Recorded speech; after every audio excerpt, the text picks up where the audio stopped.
বাংলাদেশের জাতীয় মাছ ইলিশ। তবে ইলিশ মাছ খেতে হলে এখন আপনাকে মোটামুটি মানের বড়লোক হতে হবে, কারণ ইলিশের দাম যেভাবে বেড়েছে তাতে করে কোনোভাবেই নিম্নবিত্ত আর মধ্যবিত্তের মানুষের ইলিশ কেনার সামর্থ্য নেই।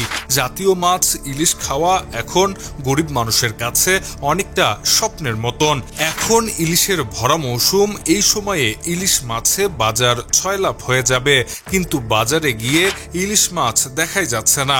যাও পাওয়া যাচ্ছে তাও আবার আকাশ ছোঁয়া দামে। হাজারের নিচে ছোট ইলিশ পাওয়াই যাচ্ছে না। বড় ইলিশের দাম তো আরো অনেক বেশি। বিক্রেতারা বলছে আগের মতো ইলিশ পাওয়া যাচ্ছে না, এ কারণে ইলিশের দাম এত বেড়েছে। এদিকে সাধারণ গরিব এবং মধ্যবিত্ত মানুষজন ইলিশ মাছ কিনতে না পেরে পাঙ্গাস মাছ দিয়ে আমিষের চাহিদা পূরণ করত, কিন্তু এখন সেটাও সম্ভব হচ্ছে না।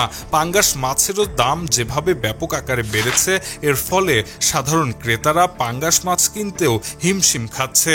বাজারে 200 বা 300-র নিচে পাঙ্গাস মাছ পাওয়াই যাচ্ছে না। ক্রেতারা অভিযোগ জানিয়েছেন, পাঙ্গাস মাছেরও যদি এত দাম হয় তাহলে সাধারণ মানুষজন মাছ কিনবেন কিভাবে? ইলিশ মাছ কেনা তো দূরের কথা, এখন পাঙ্গাস মাছ কেনাই অনেক কঠিন হয়ে পড়েছে। Shahriar Alam, EBD news.